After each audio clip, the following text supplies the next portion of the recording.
Salut à tous, alors c'est Frédéric Delavier. Alors ce soir, je vais faire cette petite vidéo suite à un commentaire que j'ai eu sur mon Facebook d'un type qui m'a envoyé un message en me disant: «Oh Frédéric, merci. J'ai écouté un de tes podcasts et tu expliquais comment se sortir de situations difficiles quand on était coincé au coucher et tu m'as entre guillemets sauvé la vie.» Alors il me disait qu'il n'avait pas très lourd, il avait 110, mais pour lui c'était beaucoup, qu'il était resté coincé. Grâce à moi, il a réussi à s'en sortir euh, sans problème. Alors, c'est pas un grave problème quand il y a juste 110 kilos, bien que certaines personnes, ça peut être gênant, hein. Mais c'est vrai que le coucher, le développé couché, est un mouvement qui est très dangereux, qui est très dangereux quand il est mal pratiqué, alors, qui génère déjà beaucoup de blessures, hein. Je ne vais pas parler de l'entraînement, je ne vais pas parler de progression sur cette vidéo, je vais surtout parler, donc, suite à cette petite vidéo, il m'a dit merci.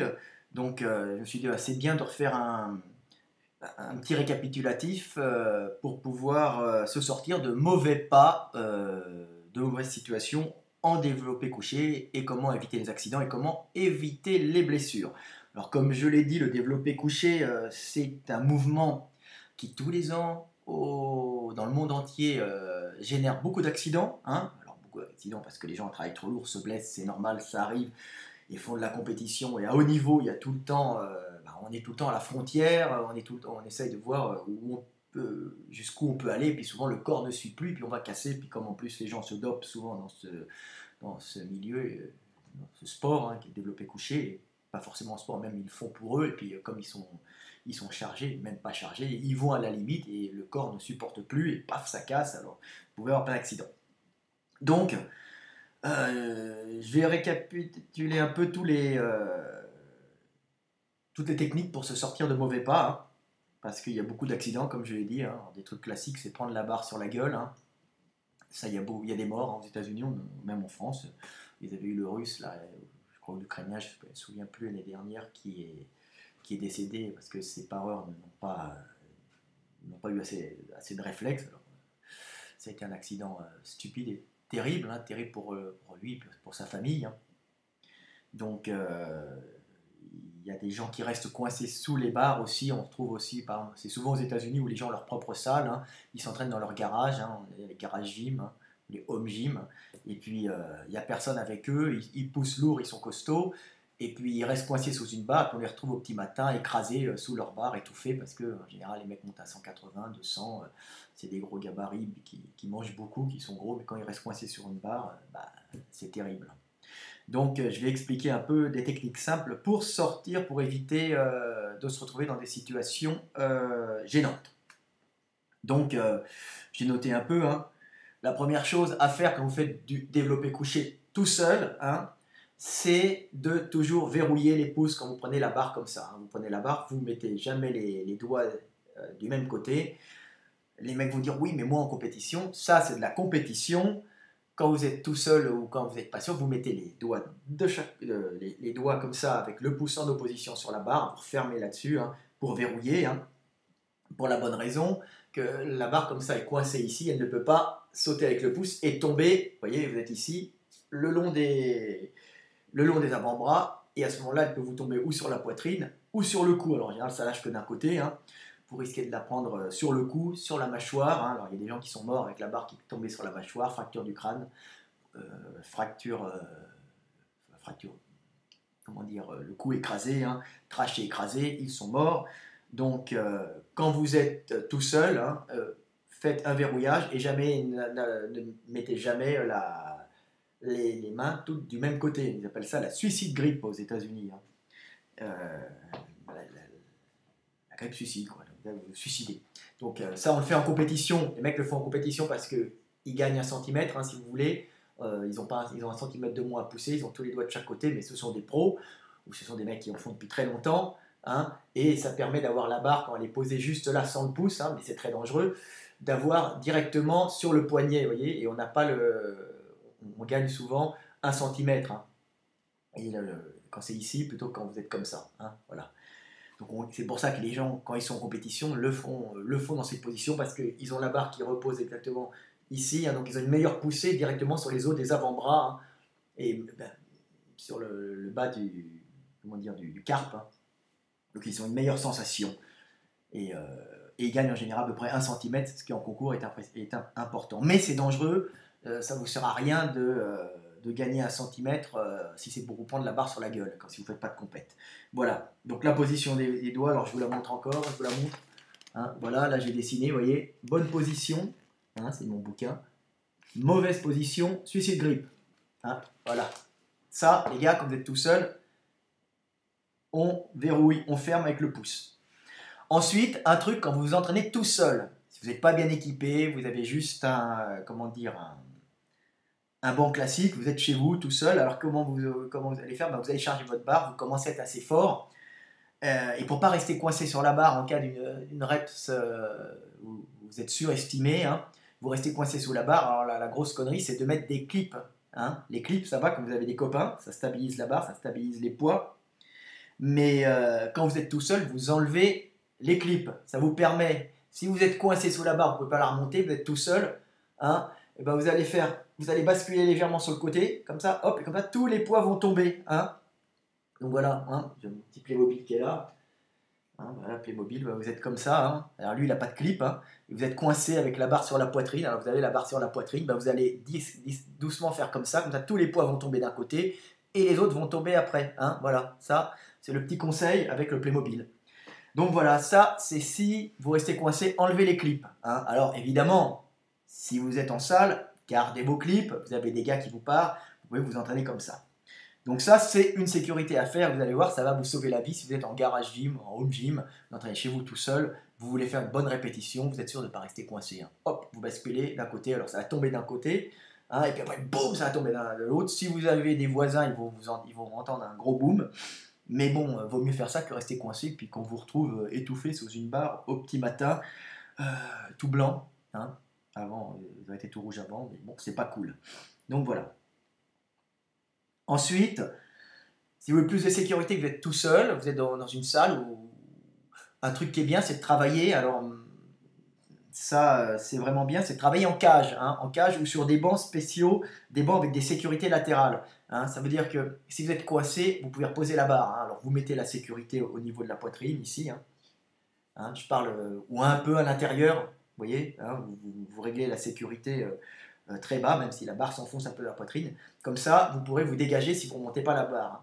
Vous n'allez pas remonter la barre. Ça, c'est pas mal de travailler dans une cage. Par exemple, dans une cage à squat avec des sécurités latérales réglables. Alors maintenant, ils en font de très très bonne qualité. Hein. Si vous avez un home gym, achetez ça. Autrement, en salle, si vous êtes tout seul, il n'y a personne à côté, ben, travaillez, privilégiez si vous avez des bonnes barres et personne ne peut vous parer, hein, où il y a juste un métrosexuel à côté de vous qui n'est pas très fort, ou une fille pas une grande costaud pour la lifteuse, mais bon, une petite qui fait de l'aérobic et de la zumba, préférer la cage à un pareur de mauvaise qualité ou un métrosexuel. Donc, la cage, hein, réglable, hein, cage à squat, faites ça dans une cage à squat avec un banc, ou bien vous prenez, si vous avez la chance d'avoir un banc de power avec des sécurités latérales, hein, bah, utilisez ces bancs qui sont tout le temps bien, ça vous permet d'éviter de rester coincé bêtement sous une barre, parce qu'il y a tout le temps le moyen de la faire rouler, hein, si c'est pas trop lourd, alors jusqu'à 100, 110, ça m'est arrivé 120 de la faire rouler quand j'étais plus jeune, alors ça vous écrase un peu le ventre, après ça vous écrase les couilles, c'est pas super agréable, mais ça permet de sortir de situations où vous êtes tout seul. Mais à 180, vous ne la faites plus rouler du tout, et puis quand ça arrive sur le beat, vous avez tout cassé, tout écrabouillé, et puis à 200, je vous dis pas, vous êtes mort. Hein. C'est pas cool. Donc voilà. Alors, autrement, prenez tout le temps des amis qui vous parlent, des amis qui vous connaissent, hein, quand vous prenez la barre, ça c'est très très important. Hein, donc on dit deux de chaque côté, un derrière, en général celui qui est derrière vous passe la barre. Hein. Si c'est un gars bien, il peut vous assister, vous aider, donc ça sera tout le temps bien. Mais si jamais vous avez une blessure, ben, ça va être gênant. Donc mettez quand même, ne mettez pas les sécurités. Mettez les sécurités si vous faites de la compétition, vous êtes dans une équipe, il n'y a pas de problème. Mais avec juste un mec derrière, c'est très lourd. Évitez quand même les sécurités. Et une blessure, vous allez rester en bas et un mec tout seul ne pourra pas vous aider. Donc, si vous avez très lourd, prenez déjà deux mecs de chaque côté et un mec derrière. Ça, c'est pour les mecs qui ont un certain niveau. Hein. Alors, après,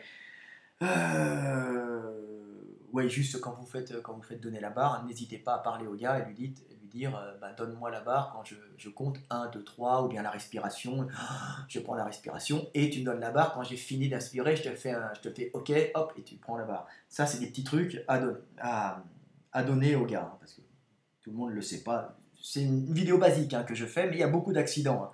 Ce que je dis là, il y a des mecs oublient de vous le dire, et puis des gens restent coincés sous les barres, ça fait quand même des accidents. C'est un mouvement qui génère beaucoup d'accidents graves et mortels même, hein, s'il n'y a pas un minimum de sécurité à prendre, hein. Donc voilà. Alors après, au niveau de la morphologie, je vais un peu parler, c'est pas le thème de la vidéo, hein. C'est si vous avez des bras longs, hein, donc des bras longs, une cage plate, hein, j'ai parlé souvent des morphologies.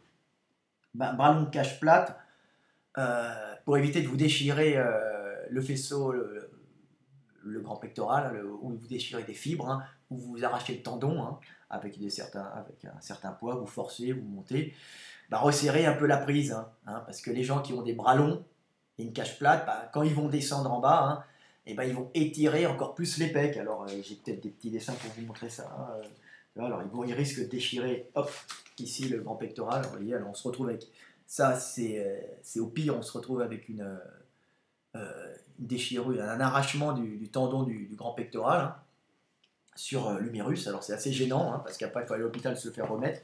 C'est une opération qui est quand même lourde, hein, plus lourde qu'un arrachement de biceps, parce que d'abord c'est pas le membre, c'est plus proche ici, puis si vous avez une infection c'est gênant. Alors c'est tout le temps, mais il faut se faire remettre, autrement vous vous retrouvez avec un pec qui va se rétracter, hein. Alors si vous déchirez un pec, petit truc, hein, si vous sentez que ça a pété, allez vous le faire remettre, hein, totalement, allez vous le faire remettre le plus vite possible pour éviter une rétraction du muscle. Un muscle ne reviendra pas s'il est pas remis tout de suite, hein. Il va se rétracter, il va perdre de la fibre musculaire, ça va se remplacer par du tendon, et même si vous le remettez plus tard, jamais vous récupérez ce muscle qui s'est transformé en tendon. On appelle ça une rétraction fibreuse, hein, une transformation fibreuse.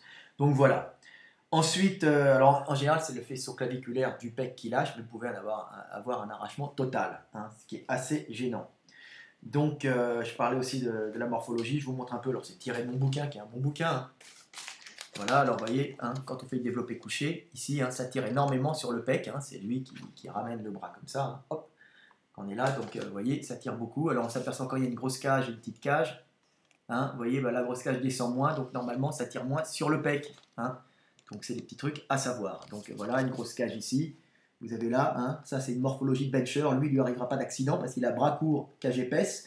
Et alors là, vous avez un gars, alors cage plate, bras long. Lui, s'il fait du coucher, il monte en charge. S'il y a de l'influx, bah, lui, il risque l'arrachement. Parce qu'à ce moment-là, il va descendre énormément avec ses grands avant-bras. Il va continuer à descendre et le pec va être complètement étiré. Et puis tac, tac, tac, ça va lâcher. Alors il peut avoir la rupture musculaire, comme il peut avoir des fibres qui vont péter. Alors ça fait mal. Euh, Ça fait des petites boules après, vous avez très mal, et ça c'est assez gênant. Donc, conseil, si vous avez des grands bras, hein, si vous êtes lourd, ben, resserrez un peu la prise, quitte à être un peu moins fort et à travailler plus en triceps et moins en pec. Donc voilà. Ensuite, quelques petits trucs, si vous entraînez, les gens ont souvent mal à l'acromion, hein, ici, hein, vous voyez un os ici, là, ah, putain j'ai mal quand ils font du coucher. Alors évidemment, vous poussez, c'est comme on est légèrement en décliné, ben, l'épaule monte, et alors je dois avoir une petite cage thoracique ici, hein. Voilà. Ben, voilà une petite cage thoracique. Ben, quand on est couché, vous voyez, un peu comme ça, hein, ben, avec les bras, ben, vous avez l'omoplate qui est ici, c'est l'acromion qui chasse vers le haut, et puis vous avez une luxation ici, normalement il y a un petit ligament, une luxation acromioclaviculaire qui est douloureuse, qui va en s'amplifiant. Donc ça c'est quand il y a du décliné, ça pousse vers le bas et ça se fait sortir l'os, hein, l'acromion, et pousser vers le haut, et ça fait une inflammation des petits ligaments avec une petite arthrose, et ça peut être très douloureux, ça peut durer très longtemps. Alors quand vous avez ça, eh ben, on évite toutes les poussées vers le bas, donc on évite l'ellipse, on évite les développés couchés, parce qu'en général on est un peu en décliné pour être plus fort, hein. Et par contre on peut faire un peu en général on peut faire un peu d'incliné, hein, un peu d'épaule, on n'a pas trop mal, parce qu'à ce moment-là ça refixe, hein. Vous voyez, quand l'épaule est comme ça, vous faites du développé comme ça, hop, en général ça fait redescendre l'acromion, et en général il n'y a pas de mouvement, donc vous pouvez continuer à travailler triceps, le haut du pec, mais évitez pendant quelques temps, pendant quelques temps des poussées vers le bas, hein, style dips, développé couché, développé avec haltère. Et ça, c'est un truc qui est très fréquent en développé couché, hein. Ça touche souvent les gens. Alors, est-ce que j'ai un acromion à vous montrer ici? Je vais chercher, parce que vous savez, voilà, j'ai un acromion, voilà, vous voyez, ceinture scapulaire tirée du livre. Alors, voilà, vous voyez, j'ai fait le petit schéma. On voit l'acromion qui est ici, hein, et on voit le gars. Hein. Et puis là, on voit la ceinture scapulaire. Voilà, là, je vais montrer un peu. Voilà, ça, c'est l'acromion. Puis hop, je vous montre de près. Vous voyez, ici, voilà. Puis c'est la partie supérieure du ligament, là c'est la clavicule et là c'est l'acromion, donc l'acromion c'est la partie de l'omoplate qui est étirée, c'est très très douloureux, ça enflamme à partir l'ensemble et il peut y avoir une arthrose. Alors là vous avez un omoplate humain, un vrai. Hein. Puis alors on voit que le monsieur a dû subir à ce niveau-là, vous voyez ici, là, voilà, là c'est la clavicule, et bien vous voyez il y a déjà une petite arthrose, il a dû souffrir justement de cette douleur. Alors lui c'était au 19e siècle, hein. 19e, oui, c'est au 19e siècle. C'est un très vieil omoplate, un mec costaud, mais lui, il faisait pas de coucher, mais il a dû souffrir d'une inflammation acromioclaviculaire. Vous voyez, il y a l'os qui a poussé dû à l'inflammation. Voilà, vous voyez, ici, l'os a poussé, vous voyez là, c'est qu'il y a eu une inflammation. Hein. Donc voilà, ce qu'on appelle l'arthrose. Mais bon, après, on voit bien que ça s'est bien remis et qu'il est mort avec une surface articulaire en bon état. Hein, voilà. J'ai un bon niveau en anatomie. Donc voilà. Donc voilà, alors ensuite la position du cou, ce qui est très important, alors je dois avoir j'ai des trucs, est-ce que je les ai trouvés, donc j'essaie de les trouver. Alors la position du cou, c'est très très important au coucher. Hein. Évitez de passer comme les débutants, c'est pas pour les pros hein, cette vidéo, c'est aussi pour les pros, mais c'est pour les débutants d'un certain niveau. Donc évitez de mettre la tête en arrière comme ça, vous risquez de vous coincer, alors surtout avec la pression que vous allez avoir au coucher, de vous coincer les petits nerfs qui sortent des vertèbres, et alors là, ça va vous faire très très mal, et vous risquez des lésions nerveuses qui vont irradier jusque dans les bras. Alors je vais essayer de trouver ça, je crois que je l'ai mis au dips, hein, parce que ça c'est en général, voilà. Voilà, c'est ici. Hein, je vous montre mon lit, voilà. Alors voilà, évitez de porter le cou en arrière, comme ça au développé couché, alors on mettra comme ça. Hein. Et puis, mettez plutôt la tête droite sur le banc, avec le menton un peu rentré. C'est ce que font les powerlifters en général. Hein. Comme ça permet d'être bien stable, de pousser normalement, et ça vous évite les lésions cervicales dues aux compressions des petits nerfs. Les petits nerfs, vous poussez en arrière, comme ça vous restez de faire des compressions de petits nerfs. Alors, évidemment, si vous avez déjà une hernie cervicale, vous allez éviter de vous mettre comme ça, et vous allez éviter de faire ça parce que vous risquez le cisaillement, et puis en général, vous allez éviter de faire du coucher lourd. Mais tout simplement, quand on a une hernie cervicale, on évite de faire des conneries, on s'entraîne tête droite, et on prendra plutôt des machines, parce que là, c'est un peu gênant. Alors, ça compresse moins qu'une hernie cervicale, hein, ça veut dire que vous avez les petits... alors là, on les voit mieux, hein. Voilà, vous voyez, entre chaque disque, vous avez un anneau. Hein. C'est un anneau fibreux avec au milieu un peu de gélatine. Et ce sont des amortisseurs pour le corps humain. Bon, quand vous marchez, ça amortit, ça permet en même temps d'avoir une certaine mobilité. Alors en bas, ils sont très épais. Hein. Et donc quand il y a une hernie, ça sort et ça gicle derrière, ça fait une grave compression, ça fait des sciatiques, les gens ne peuvent plus marcher. C'est plus rare au niveau du cou, parce que au niveau du cou, il y a moins de pression, il y a moins de tension, bien qu'il y ait une grande mobilité. Et comme il y a moins de poids, il y a juste le poids de la tête qui est posé sur les vertèbres cervicale, hein, alors qu'au niveau du bas du corps, vous avez tout le buste qui est posé dessus en permanence, donc il y a des gros coussins, donc beaucoup de gelée, et si ça pète, c'est une grosse hernie. Au cou, en général, ce sont des petites hernies, mais qui peuvent être quand même très incapacitantes. En général, elles se résorbent mieux que celles du dos, qui sont des gros paquets de gélatine qui peuvent sortir, vous voyez, avec des morceaux aussi de noyaux fibreux qui passent, c'est très gênant. Au cou, ça peut être très gênant parce que ça irradie dans les bras, hein. Vous avez tout le plexus brachial qui part du cou, donc ça peut faire des fourmis dans les bras, ça peut être bien bien gênant, mais en général ça se résorbe un peu mieux, hein, bien que ça peut être grave, mais bon, c'est quand même gênant. Alors c'est une pathologie qui arrive surtout au dips, hein. Alors moi je disais que j'avais eu ça parce que ça m'avait opposé un conflit, parce que j'avais eu beaucoup de jeunes lafayens qui s'étaient plaints de douleurs cervicales, c'était le premier poste, qui étaient là, qui avaient des fourmis, hein, alors, parce qu'au dips, les mecs font les dips, hein, c'est-à-dire les répulsions entre deux barres, on voit au street workout, ils font souvent la tête en arrière comme ça, et ils se coincent des petits nerfs du plexus brachial qui sortent des vertèbres cervicales de chaque côté, hein. Et alors ça fait des irradiations dans les bras, ils ne peuvent pas dormir le soir, ils ont des fourmis dans les petits doigts. Alors je dis, écoutez les mecs, quand vous faites des dips, vous mettez le menton menton près de la poitrine. Et le mec dit, oh c'est merveilleux Frédéric, tu m'as sauvé la vie. Bah, et j'ai empêché d'avoir des contractions qui irritaient les nerfs, c'est tout. Hein. Et moi je l'ai eu aussi, c'est pour ça que je vous le dis. Hein. J'ai fait beaucoup de conneries dans ma vie. Donc c'est pour ça que Papy Fred, il vous explique des trucs, parce que la vie, il l'a bouffé, il l'a pris dans la gueule, et maintenant il fait des bouquins. J'y réfléchis aussi dessus, hein. Mais bon, moi je vis aussi. Hein. C'est-à-dire je ne fais pas que lire les livres, je vais tester. C'est ce que je dis à tout le monde, allez tester la vie, ne restez pas à lire, comme tous ces bobos, hein, qui qui vous parlent de politique, de trucs qui n'ont fait qu'une chose, c'est aller sur des sites internet, et puis qui n'ont pas testé la vie, hein, qui ne font que lire ce qu'ils ont vu dans les journaux ou à la télévision, et des fois aller sur des sites de dissidence en pensant qu'ils sont des révolutionnaires, alors que c'est le mec qui fait le site de dissidence qui est révolutionnaire, et eux sont que des petits cons qui ne font rien dans la vie que critiquer, baver, mais en fin de compte, ce sont des bobos qui retourneront après leur niveau bobo, qui prendront un appartement avec l'argent de papa et maman, qui ne sont pas révolutionnaires. Excusez, parce que je m'en tape plein sur les sites internet, excusez, c'est pas dans le truc. Là, je parle de muscu, on va revenir. Donc en coucher, pareil, hein, si vous faites ça, vous risquez d'avoir des fourmis, de mal dormir après, quand vous conduisez, vous avez des problèmes, parce que vous avez les nerfs irrités. Donc tout le temps, tête droite, menton rentré, quand vous faites du développé couché. Voilà. Après, il y a les problèmes de triceps au coucher. Hein.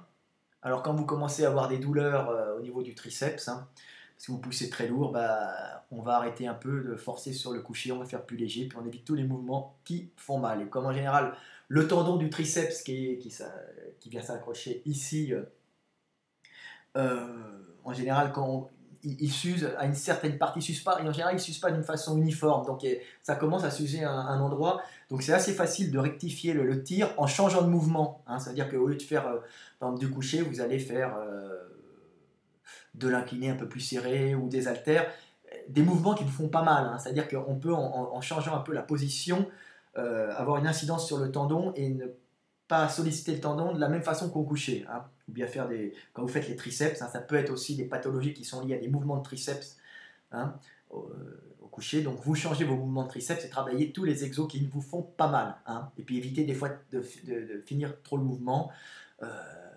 Ça peut arriver aussi parce qu'il y a une inflammation générale osseuse. C'est assez gênant parce que si vous avez lourd, ça peut lâcher d'un coup. Hein. J'ai connu des mecs comme ça qui, voulant tout le temps pousser, ont eu le triceps qui a lâché d'un coup. Alors, et bon, c'est gênant. Alors il m'appelle Fred. Fred, qu'est-ce que je dois faire? Alors j'ai eu mal au triceps. Alors je dis, ben, c'est simple. Hein. Le mec m'appelait, moi j'étais en Hongrie, il m'appelait de France. Ben, j'ai dit, tu te couches sur le bras, tu poses ton bras comme ça, parce que ça il faut le vérifier, et tu essaies d'étendre le bras. Si jamais tu n'étends pas le bras, ben, c'est que le tendon il a lâché sur l'os, là. Hein. Le tendon du triceps a lâché, et puis ben, en se contractant, et ben, le bras il bouge pas. Alors là c'est direct à l'hosto. Hein. C'est-à-dire que vous êtes debout, vous bougez avec le biceps, et le triceps ne fait plus aucune fonction, c'est juste la chute qui vous permet de descendre le bras. Alors le mec qui remonte le bras, il ne peut pas l'étendre quand il est couché sur le lit. Donc là, il faut aller direct à l'hosto, se le faire remettre le plus vite possible pour ne pas finir handicapé. Ça, c'est le truc. Alors ça fait une grosse cicatrice ici. Ils vous mettent des vis dans l'humérus, hein, dans l'olécrane. Alors l'olécrane, c'est ça. J'ai mis Tiso, hein, voilà. Voilà, vous êtes là, hein, vous avez le triceps qui part ici, on voit, il s'accroche à l'arrière de l'humérus ici. Alors vous voyez, c'est plat ici, mais en plus c'est élargi normalement ici par une espèce de feuillet fibreux, hein, qui permet d'insérer un muscle plus épais. Hein. C'est-à-dire que il y a les os, mais il y a aussi des feuillets fibreux, il y a des espèces de plateformes fibreuses qui permettent d'agrandir la surface de l'os. Donc voilà, donc le triceps vient s'attacher ici sur l'écran, tac, tac, et quand ça lâche, c'est gênant. Alors dès que vous avez mal, changez de mouvement. Hein, évitez de vous faire chier avec des mouvements qui vous font mal, changer les exos. Surtout que le triceps, vu qu'il y a beaucoup de culturistes qui le font à fond la caisse pour avoir des gros muscles, ils travaillent dans tous les sens, c'est un muscle au niveau évolution qui n'est pas fait pour tracter lourd à la base. Le biceps, c'est fait pour tracter lourd, pour nos ancêtres, pour monter dans les arbres. Donc c'est un muscle puissant, vous voyez, chez moi, il est là. Donc c'est un muscle costaud, hein, en boule, puissant, avec une grosse circonférence, qui est fait pour tracter dans les arbres, hein, pour faire un mouvement comme ça. Alors que le triceps, il a deux fonctions. Alors, par la longue portion, il ramène le bras un peu comme les dorsaux, il complète l'action du grand dorsal. Alors, chez les singes, il a vraiment une fonction d'action avec le grand dorsal. Chez l'homme qui grimpe plus, il a une action d'étendre le bras et souvent d'étendre le bras d'une façon rapide. Hein. C'est un muscle rapide pour lancer. Hein. C'est pas un muscle qui est fait pour des mouvements lents, comme grimper dans les arbres, avec une charge importante. C'est un muscle qui est fait pour étendre rapidement, hein, bouger rapidement le bras, hein, lancer. L'homme est un lanceur, il a survécu longtemps en se protégeant des prédateurs, en lançant des cailloux. Hein. Et puis après en chassant. Hein, donc c'est un muscle qui a été sélectionné pour ça. Donc comme les bodybuilders développent leurs muscles en faisant plein de séries, des séries longues, bah vous finissez par avoir des irritations, des inflammations, du tendon, il se fragilise et puis un jour au coucher lourd il lâche. Alors il a lâché parce que vous l'avez usé sur d'autres mouvements en faisant plein de répétitions, c'est souvent ça. C'est pas le coucher lui-même qui va vous faire lâcher le tendon, c'est des milliers de répétitions pour travailler le triceps dans tous les sens. Donc voilà, c'est à peu près tout. Qu'est-ce que j'ai encore à dire? J'ai sûrement oublié quelques trucs, alors ça me gêne parce que... Donc voilà. Donc évitez de faire ça. Alors la position sur le banc, bah, tout le monde la connaît. Hein.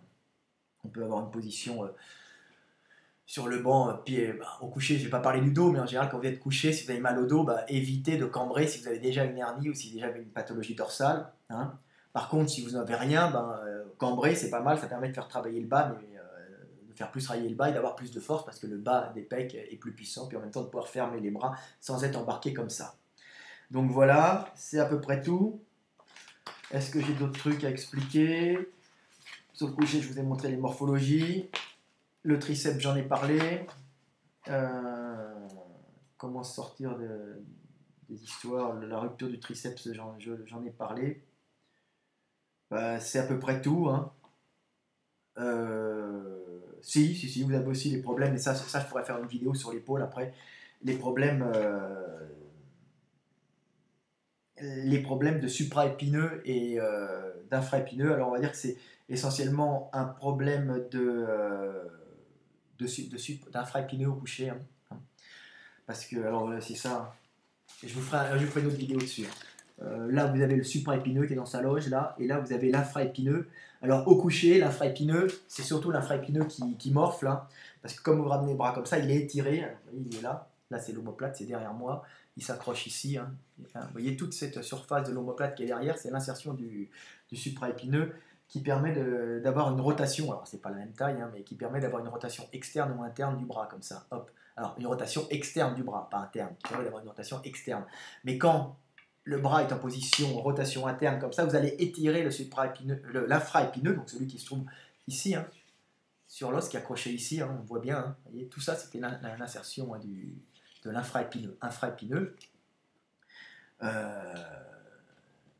Donc vous allez étirer, puis le tendon va passer ici, puis va frotter sur l'acromion souvent, et alors vous avez des irritations au coucher. Alors quand vous avez ça, évitez de faire du coucher, puis passez avec d'autres mouvements, si développer devant ou développer incliné pour éviter de... Et puis si vous avez mal, vous continuez à avoir mal, essayez de changer de mouvement, parce que ça peut être gênant. C'est-à-dire que le muscle un jour peut lâcher, et se résorber en général. Quand il lâche, il se raccroche un peu plus loin sur l'articulation, la capsule articulaire, c'est pas très grave, mais c'est assez gênant, puis c'est surtout, pour beaucoup de personnes, c'est souvent douloureux. Alors il y a des gens qui ont des arrachements, comme moi, j'ai eu un arrachement de l'infraépineux quand j'étais jeune, ça me gêne quasiment pas, j'ai quasiment pas senti, hein. Mais il y a des gens chez qui l'inflammation va rester et qui vont encore en souffrir très longtemps. Alors, le truc qui est marrant, c'est quand vous faites du développé nuque, c'est le supraépineux qui prend parce qu'il est dans cette loge, hein, comme je l'ai montré là. Hein. Voilà, vous l'avez ici, là, hein, vous voyez. Là, vous avez l'omoplate, je vous montre l'omoplate, hein, donc c'est ce côté, vous voyez, hop, ça tombe bien. Vous voyez, dans ce trou-là, là, il y a un gros steak, il y a une espèce de steak, hein, ici, sur l'omoplate. C'est celui qui amorce le mouvement comme ça. Hein. Alors ça, quand vous faites développer nuque, vous allez le frotter ici sur l'acromion. Alors ici, il y a une petite, il y a un petit ligament qui passe là, une voûte ostéofibreuse qui passe entre l'apophyse coracoïde, le bec de corbeau, et l'acromion. L'acromion, c'est l'os qui est ici. Et quand vous levez le bras, bah, vous frottez, puis vous risquez d'avoir une rupture du supraépineux, ce qui est beaucoup plus gênant qu'une rupture de l'infraépineux, parce que c'est très dur pour amorcer le mouvement du démarrage du levage de bras. Hein, alors lui, il vient se remettre plus loin, puis des fois, il vient se remettre tellement loin qu'il n'a plus d'action quand on lève le bras. C'est un muscle, c'est un gros steak, hein, vous regardez là-dedans, c'est celui qui amorce le démarrage, on ne le voit pas, il n'est pas très important pour les culturistes, mais s'il est arraché, il pose des problèmes. Alors là, il faut faire attention, dès qu'on a mal en développé nuque, mais ce n'est pas le sujet c'est pas le propos de la vidéo, faites attention. Donc voilà, j'ai à peu près parlé de tout. Je vous repasse encore l'infraépineux, hein, quand vous avez mal à voilà, l'infraépineux, mes beaux dessins. Hein. Voilà, ça c'est l'infraépineux. Hein. Voilà, vous le voyez bien. Puis vous voyez, je vous montre l'omoplate. Voilà, ça c'est un des problèmes qu'on peut avoir et lui, il est logé ici, là, il vient s'accrocher ici sur la tête de l'humérus. Donc la tête de l'humérus qui est ici, vous voyez, hop, voilà. Et elle est trop petite celle-là, ça c'est un modèle réduit. Donc voilà, je vous le montre. Hop, encore deux pauses. Comme ça, vous apprenez un peu la natte. Hein. Voilà. Voilà. C'est là. Vous voyez, ici. Tac, tac, tac. Et alors, il est dans la loge. Là c'est le supra. Ici, passe dessous. Vous voyez, on voit la voûte. Hein. Regardez, on voit bien la voûte. Hein. Et, mais on ne voit pas celle de la colonne. Et puis là, vous avez le supraépineux. Donc, c'est ce qu'on appelle... c'est les muscles... c'est les muscles qui entourent la capsule articulaire et qui... Alors, font ce mouvement. Alors, le supraépineux qui est au-dessus, il permet d'amorcer le mouvement, et l'infraépineux, bah, il fait ce mouvement-là, vous voyez, de rotation, ça attaque. Là, hein, de rotation externe. Donc si vous avez un peu mal, si vous voulez le travailler, l'échauffer, prenez le câble, hein, vous attachez le câble là, puis avant l'entraînement, vous faites ce mouvement un peu pour éviter de vous faire mal. Voilà, pareil pour les pecs, si vous voulez échauffer tout le temps un peu les pecs, faites des écartés légers avec haltère, toujours un peu, hein, un peu de pompe, un peu d'écarté avec haltère avant les entraînements pour bien mettre en tension toutes les fibres d'une façon égale. Hein. Voilà. Parce que souvent, quand on est fatigué, alors quand on est fatigué, on va éviter de prendre lourd. Quand on a des courbatures dans les pecs, on va éviter de prendre lourd. Si on ne fait pas de séance lourde de pecs. Hein. Comme j'explique tout le temps, les ruptures musculaires viennent du fait souvent qu'on est fatigué, qu'on n'a pas une tension homogène dans tout le muscle. Ce qui fait que quand on va pousser, comme les fibres musculaires ne sont pas toutes tendues d'une façon homogène, bah, celles qui vont être le plus tendues, parce qu'elles sont un peu fatiguées, elles ont des déchets, elles ne sont pas bien échauffées, pour plusieurs raisons, bah, celles qui sont le plus tendues, c'est celles qui vont prendre tout le poids sur la gueule, hein, et elles vont péter. Hein, alors que si vous avez une tension homogène, vous êtes bien reposé, bah, au lieu de vous retrouver, vous allez vous retrouver avec 100 kg par exemple, ou 50 kg que sur tout le pec, alors que si vous avez une partie qui est tendue et l'autre pas tendue, bah, c'est celle qui est tendue qui va se retrouver avec 50 kg. C'est comme si vous aviez 100 kg d'un côté, donc c'est comme si vous aviez 200 kg de chaque côté, et là, ça va commencer à péter du côté où c'est tendu. Et ensuite, ça fait hop, et ça va s'arracher, c'est réaction en chaîne, et vous allez avoir un arrachement. Vous pouvez avoir un arrachement ou partiel de fibre sur le tendon, ou si la tension est trop importante, vous allez arracher une partie du tendon sur l'os, et alors là, tout le tendon peut venir, et là, c'est l'hôpital. Voilà, donc c'était petite vidéo de Fred Delavier. J'espère que vous avez appris pas mal de trucs. J'ai dû oublier quelques trucs comme d'habitude. Je suis un peu brouillon, mais j'espère que vous aurez appris des trucs et que vous allez maintenant plus vous blesser. Ok? Salut, c'était Fred Delavier. Allez les copains, à bientôt.